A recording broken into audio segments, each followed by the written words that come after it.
Hi, my name is Patsy Copus. I would like to thank the two trustees who telephoned me last night. I'm not sure what the purpose of the call was, but it was not what I expected. I don't know if anyone else received a phone call asking what the topic of their speech was for tonight, but I was hoping the phone call was for another reason. Tonight I'm here to talk on the subject of bullying. I was bullied in school over 50 years ago. It's sad that bullying starts at such an early age, but bullies find something different about you. For example, you're poor, you don't dress the same as others, or it could be a mental or a physical disability.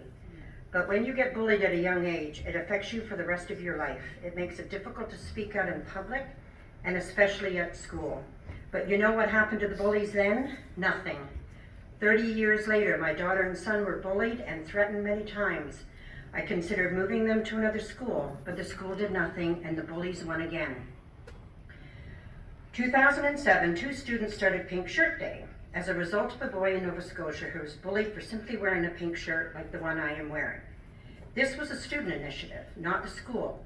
Students fought back because schools did nothing.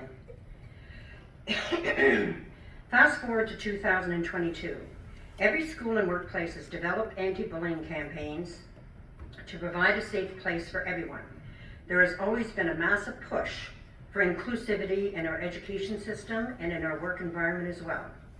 Imagine my shock when I found myself being bullied again, but this time as an adult and at a public televised school board meeting. I spoke at the meeting and was bullied by this board. I began my speech by sharing that I have a disability and that was my first time speaking. Please refer to your YouTube channel at 2:40, where you can see a trustee continually berate me in a very unprofessional manner for not being prepared. Linda Kinn, my local trustee, was the only one to come to my defense and called a point of order, and it was ignored. She was finally able to speak in my defense and said I had been given the information that was requested by a trustee, but she was told it was not a point of order. Audience members observed the disrespect given to Linda Kinn, but in her defense, out of all the trustees who have received emails from concerned parents, she is the only one who responds in a timely manner. At this time, I'd like to refer you to one of your training modules, number 3, where it says under an effective school board. The board serves as a role model for the education system and the community. And under section 169.1 of the Education Act, it says promote the prevention of bullying. It also says school board trustees are community leaders who have a responsibility to all the families in their community, and that trustees demonstrate their leadership by establishing a respectful, caring, professional climate throughout the school board. This is from your training module. Trustees hold themselves accountable for their conduct. In exercising their role, trustees are required to comply with the board's code of ethics or conduct, which sets out standards that govern the ethical behavior of trustees. This includes the expectation to act with integrity, adhere to high ethical standards, and to conduct themselves in a manner that enhances public confidence in Ontario's publicly funded education system. Boards of trustees hold themselves accountable to their codes. I was not comfortable at the last meeting, and neither was the audience. The emails and phone calls you received after were a direct result of your conduct.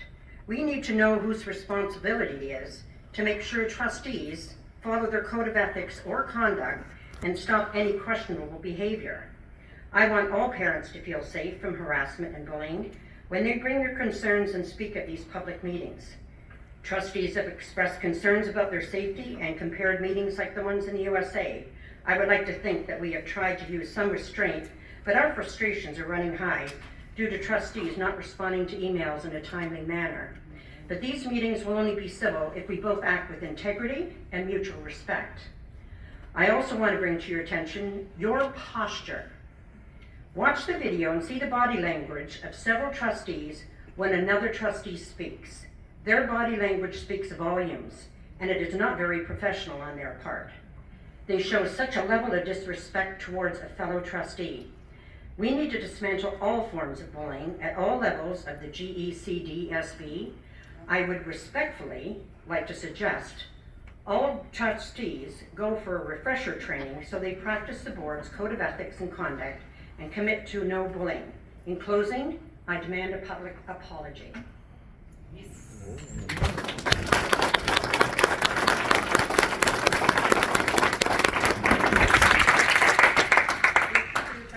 presentation. Are there any questions of clarification from trustees?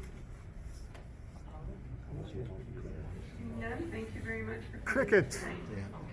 I don't get a Apologize. That's not the purpose of the presentation. Presentation is for us to hear your point of view. Okay, well, I'll expect to get one when I email this to you then. Thank you. Thank you. The next speaker is Rachel Bell.